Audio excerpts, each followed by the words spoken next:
Речи на переговорах касаются статуса Чечни.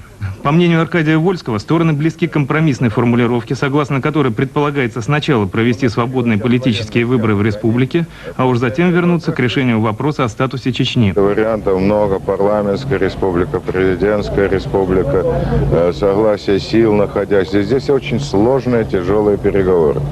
Сделано заявление, кто будет гарантировать выполнение военного круга вопроса. У нас нет полномочий таких дать гарантии по военному кругу. Значит, нужны, видимо, консультации в столице, я так думаю. Значит, переговоры на какое-то время будут отложены? Если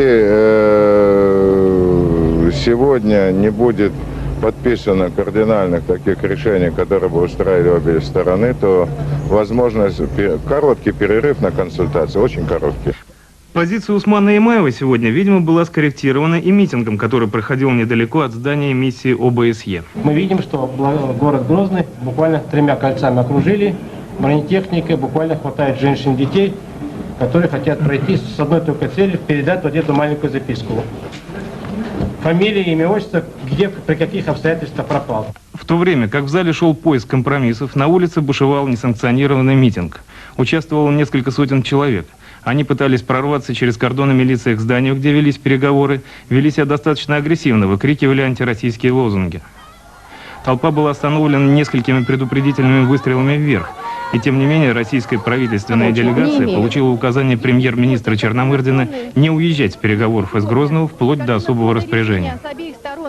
Сегодня утром Интерфакс сообщил, что оперативно-следственная бригада, изучающая обстоятельства трагедии в Буденновске, установила факт получения денег работниками ГАИ при прохождении колонны с чеченскими боевиками Шамиля Басаева в этот город на Ставрополье. Мы попытались проверить эту информацию в МВД России. Сегодня утром информационное агентство «Интерфакс» со ссылкой на неназванный источник в следственной бригаде, работающей сейчас в Буденновске, сообщило о том, что установлен факт получения денег работниками ГАИ при прохождении колонны боевиков Басаева в Буденновск. Мы направили тоже свою группу в Буденновск с тем, чтобы установить маршрут следования вот этой бандитской террористической колонны боевиков дудаевцев. Значит, сегодня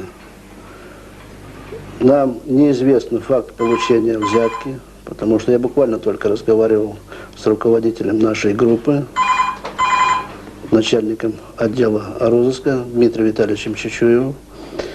Я думаю, что речь о том, что известен факт получения взятки работников ГАИ, это сегодня домысел. Потому что как можно утверждать, когда еще не закончено расследование? Между тем, сообщение Интерфакса опровергла Генеральная прокуратура России, представитель которой назвал по меньшей мере безответственно обнародование непроверенных данных о ходе следствия в Буденновске. Выясняются подробности смерти журналистки Натальи Алякиной. Выстрелы, одним из которых она и была убита 17 июня, произошли в результате, цитирую, «неосторожных действий военнослужащего внутренних войск МВД Российской Федерации». К такому выводу пришла следственная группа, созданная военной прокуратурой Пятигорского гарнизона. Это узнали агентство «Интерфакс» у заместителя главного военного прокурора, генерал-лейтенанта юстиции Станислава Гаветта. Уголовное дело было сразу же возбуждено по статье за нарушение правил обращения с оружием, по которой предусмотрено наказание от 1 до 10 лет лишения свободы. Рядовой, допустивший неосторожное обращение с оружием, находится под стражей. И очередной теракт сегодня в Северной Осетии. Он направлен против вернувшихся ингушских беженцев. В результате 1 человек погиб на месте, 5 были ранены, один из которых утром в пятницу скончался на месте в больнице. Президент Ингушетии потребовал прекратить убийство ингушей. Страх перед терроризмом держит в напряжении людей многих регионов России. Об арестах в Волгограде наш корреспондент Евгений Орлов.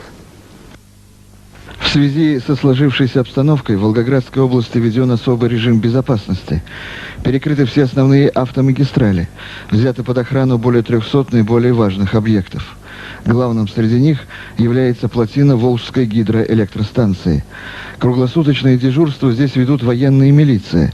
Им помогают сотрудники службы безопасности. Минувшей зимой ФСБ арестовал уже одного гражданина из Чечни по подозрению в организации попытки взрыва ГЭС.